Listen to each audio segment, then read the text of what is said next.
تو پہلا کلمہ جو خدا یسوع مسیح نے سلیب سے کہا، اے باپ ان کو معاف کر کیونکہ یہ نہیں جانتے کہ کیا کرتے ہیں۔ یہ کلمہ ہمیں مقدس لوکا کی انجیل اس کا 23واں باب اور اس کی 34ویں آیت میں ملتا ہے۔ یوں لکھا ہے، اور یسوع نے کہا، اے باپ انہیں معاف کر کیونکہ یہ نہیں جانتے کہ کیا کرتے ہیں۔ اے باپ انہیں معاف کر کیونکہ یہ نہیں جانتے کہ کیا کرتے ہیں۔ آپ اس منظر کو ذرا اپنی آنکھوں کے سامنے اپنے تصور کی آنکھ سے دیکھیں کہ کیا ماحول ہے، کیا سین ہے کہ خدا یسوع مسیح صلیب پر ہیں، ان کے ارد گرد شور و غل، گہما گہمی، چیخ و پکار، اور پھر جو لوگ صلیب پر ہیں ان کی آہ اور کراہنے کی آوازیں، کیونکہ ہم دیکھتے ہیں کہ خدا یسوع مسیح اکیلے وہاں صلیب پر نہیں بلکہ ان کے ساتھ کم سے کم جن کا ذکر ہمیں انجیل مقدس میں ملتا ہے کہ 2 اور لوگ جو ہیں وہ ان کے ساتھ دائیں اور بائیں صلیب پر ہیں۔ جیسے کہ ہم لوکا کی انجیل اسی جو آیت میں نے پڑھی اس سے 1-2 آیات آپ پہلے پڑھیں، 32 اس میں لکھا، اور 2 اور جو بدکار تھے اس کے ساتھ لے جا رہے تھے تاکہ قتل کیے جائیں، اور جب اس مقام پر پہنچے جسے کھوپڑی کہتے ہیں تو وہاں اسے صلیب دی، اور ان بدکاروں کو بھی، ایک کو دائیں اور ایک کو بائیں۔ اور اس کے بعد ہمیں یہ کلمہ ملتا ہے جس کا ہم ذکر کر رہے ہیں، اور یسوع نے کہا، اے باپ انہیں معاف کر کیونکہ یہ نہیں جانتے کہ کیا کرتے ہیں۔ اگر ہم اس کا بغور اور تفصیلی مطالعہ کریں اور ان کے جو الفاظ ہیں اس کلمے میں ان پر غور کریں تو ہمیں کیا ملتا ہے؟ پہلے 2 الفاظ، اے باپ، خدا یسوع مسیح اپنے باپ سے مخاطب ہیں، وہ جو دنیا کا خالق اور مالک ہے، وہ باپ جس نے اپنے بیٹے کو اس دنیا میں بھیجا ایک خاص مقصد کے لیے۔ خدا یسوع مسیح اپنے باپ سے مخاطب ہیں، اور کس لیے مخاطب ہیں؟ اپنی ذات کے لیے نہیں، اپنے لیے نہیں، بلکہ اس دکھ اور تکلیف میں، اس جان کنی کی حالت میں، اس اذیت میں ہوتے ہوئے بھی ان کو دوسروں کا خیال ہے۔ اگر آپ کے پاس لسٹ ہے وہ 7 کلمات کی، ان میں دیکھیں جو پہلے 3 کلمات ہیں وہ ایکچولی دراصل در حقیقت خدا یسوع مسیح کی اپنی زندگی کے بارے میں نہیں بلکہ دوسروں کے بارے میں ہیں، کہ کس طرح وہ صلیب پر ہوتے ہوئے بھی دوسروں کا خیال رکھتے ہیں، انہیں دوسروں کی فکر ہے۔ اے باپ، وہ اپنے باپ سے مخاطب ہیں۔ ان کو معاف کر، کس کے لیے، کس مقصد کے لیے؟ معافی کے لیے۔ ان کو معاف کر، کیونکہ ہم جانتے ہیں کہ معافی ہی وہ واحد ذریعہ ہے جس کے ساتھ ہم خداوند کی حضوری میں واپس لوٹ سکتے ہیں، واپس جا سکتے ہیں اس زندگی میں جس کے لیے خداوند نے ہمیں پیدا کیا ہے، نیکی، پاکیزگی اور راست بازی کی زندگی۔ اور ہم انسان ہوتے ہوئے جب بھی گناہ یا غلطی کرتے ہیں، واپسی کا واحد و واحد راستہ معافی ہے، پشیمان ہونا۔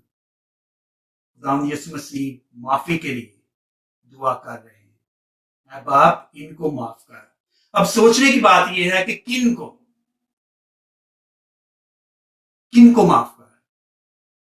اس کلمہ میں ملتا ہے، اب آپ ان کو جو نہیں جانتے یا یہ نہیں جانتے، ان کو معاف کر جو نہیں جانتے. یہ کون ہے؟ ان کون ہے اور جو نہیں جانتے، یہ کون لوگ ہیں؟ کن کے لیے خدا یسوع مسیح معافی کی جو ہے اپنے باپ سے درخواست کر رہے ہیں، دعا کر رہے ہیں، التجا کر رہے ہیں؟ تو ہم دیکھیں کہ وہ کون لوگ ہو سکتے ہیں.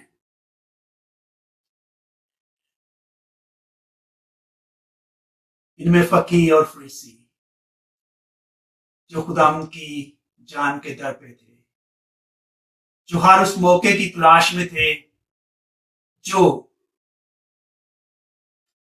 ان کے لیے یہ موقع فراہم کرے کہ وہ کس طرح اس کو موت تک پہنچا سکتے ہیں، جو پوری زندگی میں خدا یسوع مسیح کی تعلیم کے خلاف رہے.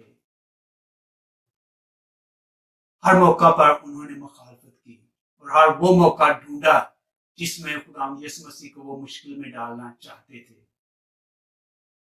فقیہ اور فریسی، اور ایک لحاظ سے ہم کہہ سکتے ہیں کہ یہی وہ لوگ تھے جو اس کو صلیب تک لے کر گئے، حالانکہ وہ خدا کا پلان تھا، لیکن انہوں نے جو رول ادا کیا، جو کردار ادا کیا، تو یہ فقیہ اور فریسی ہو سکتے ہیں، جو لوگ جن کے لیے خدا معافی کی درخواست کرتے ہیں. یا وہ ہجوم تھا جو بلند آواز میں پکار پکار کر یہ کہہ رہا تھا کہ صلیب دو، صلیب دو. یا پھر سپاہی تھے جو اس وقت صلیب کے نیچے تھے، بلکہ نہ وہ جو رومی سپاہی جو اس وقت سے لے کر جب اس کو صلیب کا حکم ہوا، اس وقت سے لے کر اس کو ممکن ہے یہ سبھی لوگ ہوں جن کے لیے خدا یسوع مسیح اپنے باپ سے معافی مانگ رہے ہیں، ان کے لیے معافی مانگ رہے ہیں جو نہیں جانتے کہ وہ کیا کر رہے ہیں، جن کو یہ سمجھ نہیں کہ جو کچھ وہ کر رہے ہیں وہ خدا کے بیٹے مسیحا نجات دہندہ کے خلاف ہے. یا پھر خدا یسوع مسیح ہم سبوں کے لیے باپ سے معافی مانگتے ہیں. کیا ہم جانتے ہیں کہ ہم کیا کر رہے ہیں؟ روزمرہ زندگی میں ہم کیا کرتے ہیں؟ کیا ہم اپنی زندگیوں پر غور کرتے ہیں؟ کیا ہم اپنی زندگیوں کو اس کے حکموں کے مطابق گزارتے ہیں؟ یا پھر ہم پر بھی یہ کلمہ جو ہے لاگو ہوتا ہے ہم میں سے ہر ایک پر، اے باپ ان کو معاف کر کیونکہ یہ نہیں جانتے کہ کیا کرتے ہیں؟ یا پھر اگر ہم انفرادی طور پر کہیں، خدا یسوع مسیح شاید ہم میں سے ہر ایک کے لیے یہ کہہ رہے ہوں کہ اے باپ اس کو معاف کر، اے باپ اس کو معاف کر کیونکہ یہ نہیں جانتا یا نہیں جانتی کہ کیا کر رہے ہیں. اس کلمے میں سے ہم کیا سیکھتے ہیں؟ کہ خدا یسوع مسیح کی رحمت اور شفقت اور دکھ اور تکلیف میں ہوتے ہوئے بھی وہ اپنی ذات کے لیے نہیں بلکہ دوسروں کے لیے رحم کی اپیل کرتے ہیں. اور ان میں سے جیسے جن کا میں نے ذکر کیا ان کے ساتھ ساتھ ہم سب بھی شامل ہیں، اور ہم سبوں کے لیے بھی خدا یسوع مسیح جو ہیں وہ اپنے باپ سے درخواست کر رہے ہیں، آج بھی کرتے ہیں کہ اے باپ ان کو معاف کر. دوسرا کلمہ، آج ہی تو میرے ساتھ فردوس میں ہوگا. یہ بھی وہی اسی طرح اپنے دکھ تکلیف اور جانکاری میں ہوتے ہوئے بھی خدا یسوع مسیح دوسرے کے لیے دوسرے کو وعدہ کر رہے ہیں کہ تو جنت الفردوس میں ہوگا. یہ کلمہ ہمیں لوکا کی انجیل اس کا 23واں باب اس کی 43ویں آیت ورس 43 میں ملتا ہے. اور اس نے کہا ہے یسوع جب تو اپنی بادشاہی میں آئے تو مجھے یاد کرنا. اور یسوع نے اس سے کہا میں تجھ سے سچ کہتا ہوں کہ آج ہی تو میرے ساتھ فردوس میں ہوگا. وہ اپنی زندگی کے آخری ایام میں جو ڈاکو ہم یسوع مسیح کے ساتھ والی سلیب پہ لٹکا ہوا ہے، اس کو آخری وقت میں یہ احساس ہوتا ہے کہ اب بھی وقت ہے کہ میں تبدیل ہو جاؤں، اب بھی وقت ہے کہ میں پشیمانی کروں، اب بھی وقت ہے کہ میں خداوند کی طرف رجوع کروں۔ تو اس سے ہمیں کیا ملتا ہے کہ it is never too late. It is never too late to turn to God. لیکن اس میں ہمیں یہ بھی ملتا ہے کہ معافی، جب ہم پشیمان دل کے ساتھ خداوند کی طرف رجوع کرتے ہیں تو خداوند ہمیں ترک نہیں کرتا، ہمیں قبول کرتا ہے۔ خداوند نے اس ڈاکو کو، خداوند یسوع مسیح نے جو اپنی زندگی کے آخری لمحات میں خداوند کی طرف رجوع کرتا ہے اس کو معافی بخشتے ہیں۔ لیکن اس میں ایک اور بات ہمیں کیا ملتی ہے، وہ یہ کہ خداوند یسوع مسیح کو مکمل اور کل اختیار حاصل ہے، مکمل اختیار حاصل ہے۔ جیسے ہم پڑھتے ہیں کہ جو راہ، حق اور زندگی ہے اور کوئی اس کے وسیلے کے بغیر باپ کے پاس نہیں جا سکتا، تو اس میں ہمیں یہ ملتا ہے کہ جب خداوند یسوع مسیح اس سے کہتے ہیں کہ تو آج ہی میرے ساتھ فردوس میں ہوگا، کہ خداوند یسوع مسیح کو کل اختیار حاصل ہے کہ وہ کس کو کون سا مقام دینا چاہتے ہیں یا دے سکتے ہیں، انہیں کسی سے پوچھنے کی یا اجازت لینے کی ضرورت نہیں۔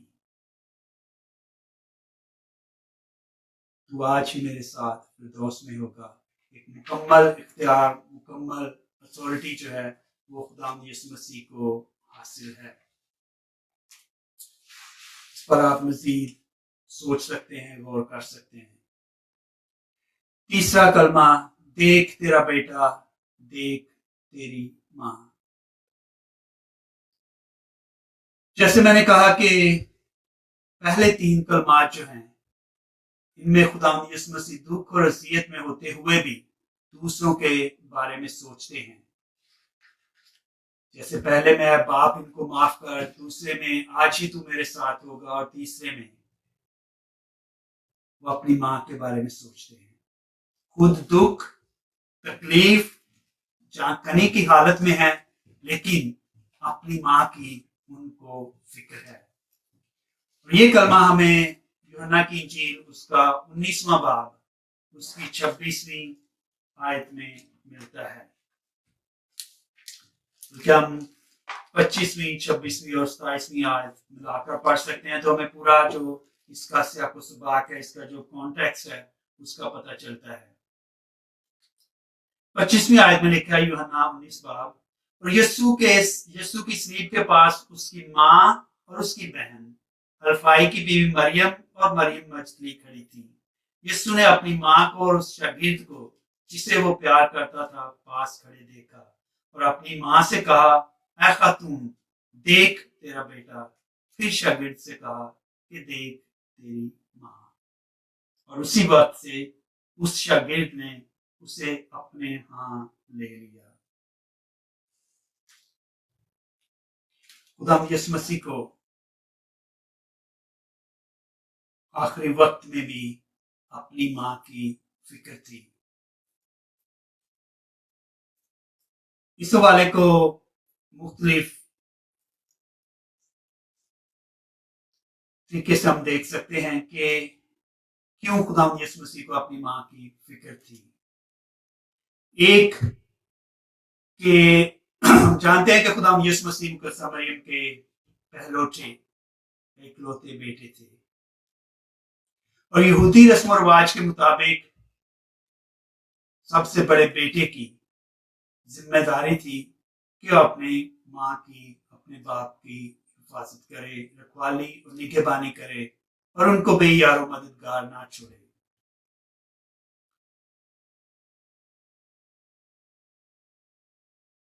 اس میں ہم دیکھتے ہیں کہ خدا یسوع مسیح کو پتہ ہے کہ جب وہ اس دنیا سے چلے جائیں گے تو ان کی ماں اکیلی رہ جائے گی۔